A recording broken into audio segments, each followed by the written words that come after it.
ये कहानी है एक नई बहू की जो अपने परिवार के साथ ट्रेन में अपने घर जा रही होती है।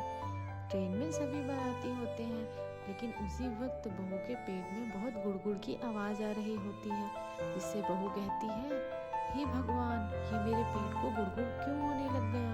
लगता है ये ट्रेन बहुत हिल रही है, जिस कारण से मेरे पेट में गुड़गुड़ की आवाज़ आ रही है। कहीं मुझे पानी तो नहीं आ रही, लेकिन अगर मैंने यहाँ पे बांध दिया तो सारे लोगों को पता चल जाएगा, लेकिन कुछ तो करना पड़ेगा। ऐसा सब कुछ नई बहू सोचते रहती है और तभी उसे लगता है अब कंट्रोल से बाहर हो रहा है। लगता है एक बार गैस तो उड़ानी ही पड़ेगी। ऐसा सब सोचते सोचते बहुत जोर से पान मार देती है, जिसकी गंध पूरी ट्रेन में फैल जाती है। उसी वक्त उसे बहुत आराम मिलता है, लेकिन उसी टाइम उसका दूल्हा कहता है, ये पता नहीं कहाँ से सड़े हुए चूहे की बदबू आ रही है। लगता है कोई यहाँ चूहा मर गया है। पता नहीं, बाप रे बाप, ऐसा लग रहा है कहाँ भाग जाए।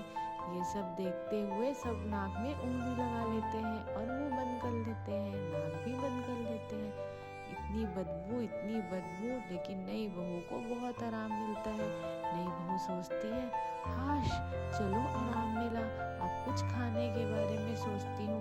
क्योंकि नई बहू एक नंबर की खदड़ी और पदड़ी रहती है, जो सिर्फ खाने के बारे में सोचती और सिर्फ खा के निकालने के बारे में सोचती। उतनी ही देर में एक पानी पूरी वाला आता है, पानी पूरी ले लो, पानी पूरी ले लो। लेकिन ट्रेन में पानी पूरी वालों को देखकर नई बहू को फिर से लालच आ जाती है और वो पानी पूरी खतड़ खतड़ खाने लगती है। इतनी खाने लगती है कि उसके बाद उसका पेट फिर से गुड़ गुड़ करने लगता है। अब तो वो कहती है, अब अगर मैं शौच नहीं गई तो मेरा पेट फिर से पाद मारेगा और ट्रेन में गंद फैल जाएगी। लेकिन यहाँ पे किसी को भी पता नहीं चलेगा कि ये मैंने किया है। नई बहू इतना सोच सोच कर बहुत परेशान हो जाती है, लेकिन फिर सोचती है क्या फ़र्क पड़ेगा, फिर से कर देती है। और नई बहू तो खाने की बहुत शौकीन होती है। जैसे ही वो अपने ससुराल आ जाती है, सिर्फ खाना खाते जाती है और खाना खाते जाती। ये सब उसकी सास बहुत ध्यान से देखा करती थी, लेकिन अब तक उसकी सास और उसके परिवार को कुछ भी पता नहीं था।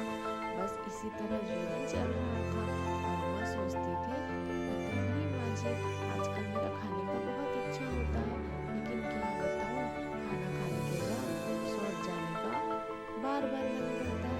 सास को ये सब बताती है। सास इस बात को हवा में उड़ा देती है और कहती है, बहू, ऐसा कुछ नहीं है, चलो आज तुम्हारी पहली रात है, तुम अच्छे से तैयार हो जाओ। अब वो सब ट्रेन में जाने के लिए बैठ जाते हैं। ये सब वो सपने में सोचते रहती है, लेकिन ये तो सिर्फ एक सपना होता है। अब ट्रेन का सफ़र यूं ही चलता रहता है। ट्रेन में बहू बार बार खाती, बार बार बात मारती, जिससे पूरे पैसेंजर में सब परेशान हो जाते हैं। फिर से उसका दूल्हा बात की बदबू सुनकर बोलता है, बाप रे बाप, ये कैसी बदबू आ रही है। लगता है कोई जानवर मर गया है, या तो बारात का खाना किसी का पचा नहीं है। ऐसा लग रहा है जैसे हम सब बेहोश हो जाएंगे। पता नहीं मेरी नई दुल्हन क्या सोच रही होगी। लेकिन उसकी बहू कहती है, मुझे तो कोई बदबू नहीं आ रही, मुझे तो सब सही लग रहा है। ऐसा करते करते वो अपने ससुराल पहुंच जाती है। ससुराल में उसकी मुंह दिखाने के लिए काफी लोग आते हैं। उसकी मुंह देखते हैं, मुंह देखते ही उसकी बहुत तारीफ करते हैं कि अरे वाह बहू। लेकिन अचानक से उसके सबके नाकों में बदबू भर जाती है। बहू को कहा जाता है, पता नहीं किस चीज की यहाँ इतनी बदबू आ रही है, बहू तुम्हें नहीं आ रही क्या। बहू सोचती है, पता नहीं कहीं इनको पता तो नहीं चल गया। लेकिन सारी औरतें नाक में बंद करके अपने हाथ लगा लेती हैं, मुंह में हाथ लगाकर सब परेशान होकर चले जाती हैं। वो कहती है, हे भगवान, इनको भी बदबू आ गई, लेकिन मुझे अब बाथरूम जाना ही पड़ेगा। कब तक ये उस तरीके से चलते रहेगा, मुझे पता करना ही पड़ेगा क्या किया जाए। उसी बीच उसकी सास कमरे में मिठाइयों का डब्बा लेकर आती है। सास कहती है, बहू, तू चुपचाप मिठाई खा ले और पूरी खा लेना। बहू कहती है, नहीं, मुझे हल्का होना है।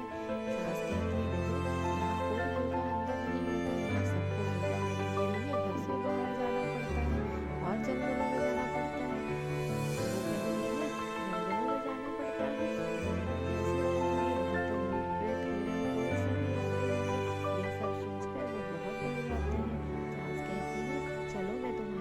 चलती हूँ और तुम्हें हल्का करा देती हूँ। लेकिन बहू कहती है नहीं नहीं माँ जी, हम कल चलेंगे। ऐसे प्रक्रिया चलते रहती है। अब बहू को बहुत टेंशन हो जाती है कि क्या करूं पेट हल्का करने के लिए। उसी समय बहू ने अपना दिमाग चलाया। बहू सोचती है इतनी रात को तो मैं जंगल में नहीं जाऊंगी, क्यों ना आज घर पे ही हल्की हो जाऊं। ऐसे भी किसी को पता नहीं चलेगा, क्योंकि जब तक नहीं होंगी तब तक तो मेरा पेट बहुत परेशान करेगा। और वो वहीं पॉलीथीन में बैठ के पेट साफ कर लेती है। अब उसे बहुत आराम मिलता है। पेट साफ करने के बाद वो उस पॉलीथीन को गांठ बांधकर सोचती है कि कहाँ रखूं। अब वो सारी चीज़ों को गांठ बांधकर सोचने लग जाती है कि पॉलीथीन को कहाँ रखूं। उसी समय उसका दिमाग चालू होता है। वह बिस्तर के नीचे वह पॉलीथीन को रख देती है और बहुत आराम से बिस्तर में बैठ जाती है। उसी वक्त उसका दूल्हा आता है। दूल्हे को बहुत गंदी बदबू आती है। दूल्हा कहता है ये कैसी बदबू आ रही है। दुल्हन कहती है नहीं नहीं, ये बदबू शायद तुम्हें ही आ रही है, मुझे तो कोई बदबू नहीं आ रही है। ऐसे ही वो बहुत परेशान हो जाता है। जैसे ही उसके पास जाता है उसे और भी ज़्यादा बदबू आने लगती है। वो बहुत परेशान हो जाता है कि ट्रेन से लेकर घर तक ये बदबू तो मेरा पीछा ही नहीं छोड़ रही। अब क्या किया जाए।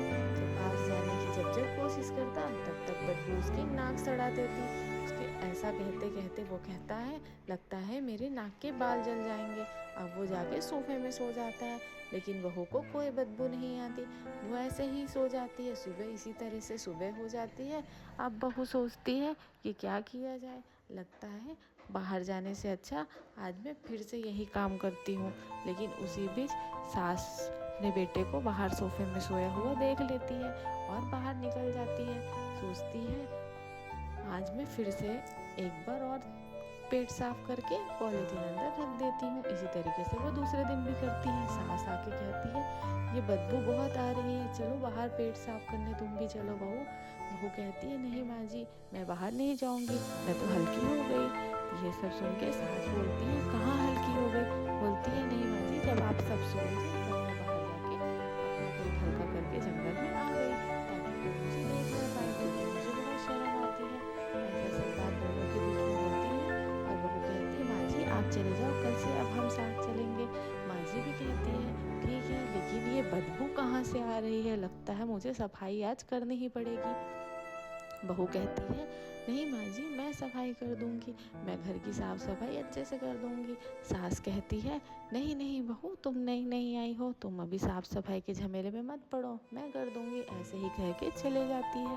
उसी बीच अब वो बहुत परेशान हो जाती है। बहू कहती है कहीं माँ जी को पता चल गया, एक काम करती हूँ पॉलीथीन खिड़की के बाहर फेंक देती हूँ। जैसे ही वो खिड़की के बाहर अपने पॉलीथीन फेंकती है, सास के मुंह पे पॉलीथीन छपाक से पड़ जाती है और गंदी सड़ी बदबू उसके मुंह पे लग जाती है। सास परेशान हो जाती है, कहती है ये तो प्रॉपर हगास है, ये मेरे मुंह में कैसे आ गया। बहू के पास जाती, बहू नहीं तू ही तो घर में नहीं पेट हल्का कर करके रखती थी और मेरे मुंह पे फेंक दिया। सास को पता चल जाता है। बहू कहती है माँ जी मुझे माफ़ कर दीजिए, मेरा पेट खराब हो जाता है, मुझे टॉयलेट जाने की बहुत आदत है, लेकिन मुझे बहुत डर लगता है। ये सब सोच के घर वाले उसके पति उसके लिए एक शौचालय बना देते हैं।